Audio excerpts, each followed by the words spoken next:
গতকালকে ইন্ডিয়া বনাম ওয়েস্ট ইন্ডিজের ম্যাচে যা ভাবলাম ওয়েস্ট ইন্ডিজ সাপোর্ট করতেছি, ম্যাচটা জিতে যাবো। 194 রানে 5 উইকেটের টার্গেট দিছে ইন্ডিয়াকে। বাবুরে দাদার দেশে যে ম্যাচ দিছে, যে সঞ্জু স্যামসন 50 বলে 97 রান, 4টা ছক্কা 12টা চার, মানে এমন ব্যাটিং করছে তাকে মানে আউটে করতে পারে না। 50 করার পর নতুন একটা ইতিহাস দেখলাম, যেটা দেখলাম যে যে সামজু স্যামসন আবার নতুন করে যে ব্যাটিং করার সুযোগ পাইতেছে।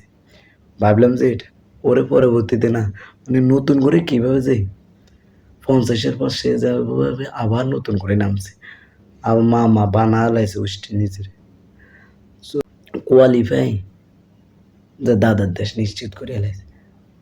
মানে কোনোভাবে এটা মেনে নেওয়া যায় না, কিভাবে সম্ভব হয় ওয়েস্ট ইন্ডিজের মতন দল আবারও T20 বিশ্বকাপ থেকে বিদায় নিয়ে নিল। ভাবছিলাম যে কতক্ষণ টাইম গুনতেছিলাম যে কখন দাদার দেশ হেরে যাবে। ওরে দাদার দেশ তো হেরে নেই, হেরে গেছে ওয়েস্ট ইন্ডিজ। খুবই দুঃখ পেয়েছি যে ওয়েস্ট ইন্ডিজ অনেক বছর পর T20 বিশ্বকাপে মাঠ কাঁপাইছিল, কিন্তু সুরেদের সাথে সহজে জিতা অসম্ভব।